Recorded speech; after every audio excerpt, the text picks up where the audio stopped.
We were living up in the old Rudolph Valentino estate, but in Hollywood, but in the little tiny coach house. And I woke up one morning with this wild, wild idea to do a show with marionettes for adults only.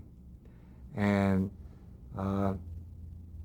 there was the maitre d' in Vegas, because after we appeared with Judy Garland, the hotel, the Flamingo Hotel, signed us for a 3-year contract to appear there 2 times a year. And the maitre d' thought that our act was like unreal. Nat Hart. Nat Hart. And Nat Hart, if the maitre d', the waiters, the busboys, if they like your act, then you know you got something, because they see everything. And Nat Hart came to us one day and he said, "You guys, I'm leaving Las Vegas and I'm going to open up a club that's going to..." It's got many rooms. Rooms, you know, Right. like restaurant, and I'd like to have a little theater, and maybe you can have a puppet theater there. And that's where we got the idea to do a show that was eventually called Les Poupées de Paris. And that's when we became partners. Marty went out and raised the money, and We still haven't paid it back. and we put this show together, and it was really like a takeoff of the Lido or the Folie Bergère or the Casino de Paris, and those were shows that I appeared in Europe. And Well, you know, Les Poupées de Paris took us from an act, Sid's act, into kind of like a business. So Les Poupées de Paris had 15 puppeteers. You know, it was a major event all to its own. So, you know, we started on Sepulveda Boulevard, near, I think, on the corner of Nordhoff. It was a place called the Gilded Rafters. It was like a Vegas place with a Roaring Twenties room, a lounge, a gourmet restaurant, just all kinds of rooms. And there was one extra room that he wasn't using, which was a small room that only held about 75 people. And this is where the Les Poupées opened. And at that time, Los Angeles had 9 newspapers. So, I mean, we were an immediate hit overnight with this. And we had, the opening night, we had Shirley MacLaine there. Nixon came, he was running for president.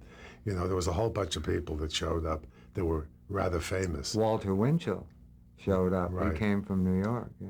So, you know, Les Poupées launched this, and that got us, you know, we went from Los Angeles to the Seattle World's Fair. Then we had a club that we were partnered with right in Hollywood on Santa Monica Boulevard in Crescent Heights called PJ's. And at that time, Trini Lopez, who was like, you know, he was a singer there, and he became a star there, you know, with the song La Bamba, you know. And there was another guy there, Eddie Campo, became well known. So, you know, this thing did not happen overnight.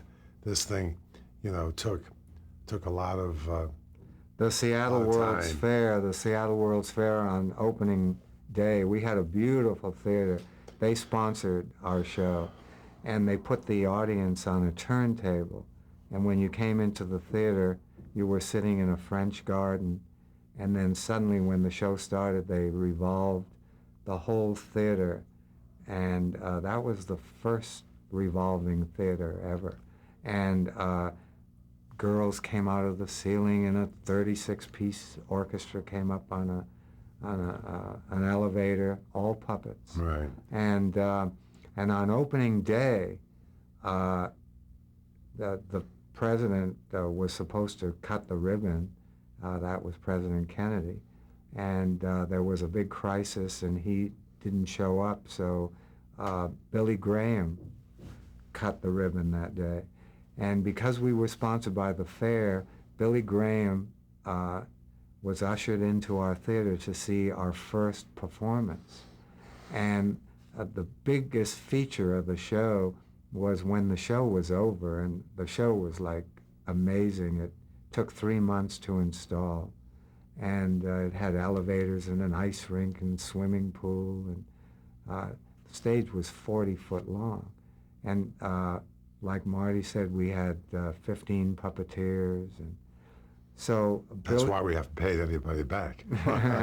and and the big feature was after the show was over, you went backstage not only to see this incredible piece of machinery and all the puppets. There were 240 puppets in the show, but all the girls that were in the show, it was a topless show. You had to be 21 years old to see it.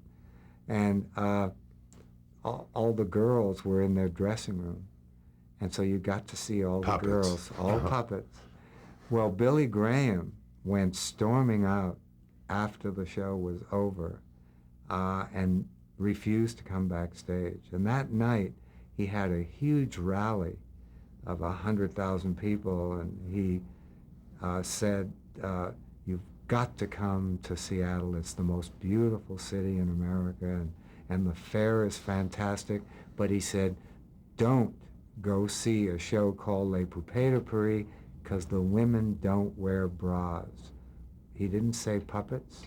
Well, forget it. That's what They scalped our tickets for 6 months. that's what put us on the map. And Time Magazine, Life Magazine, we hit. Well, actually, Time Magazine made it for us. Yeah. Because the next week, the headline in the story was, think about it, a dirty puppet show. And we were sold out after that story. We couldn't even get our best friends into our own theater. You know. So that's what really set us up. And then we went to the New York World's Fair. We went off Broadway with the show, New Orleans,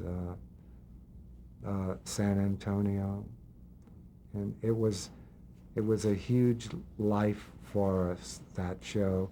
It played to 9.5 million people in that period.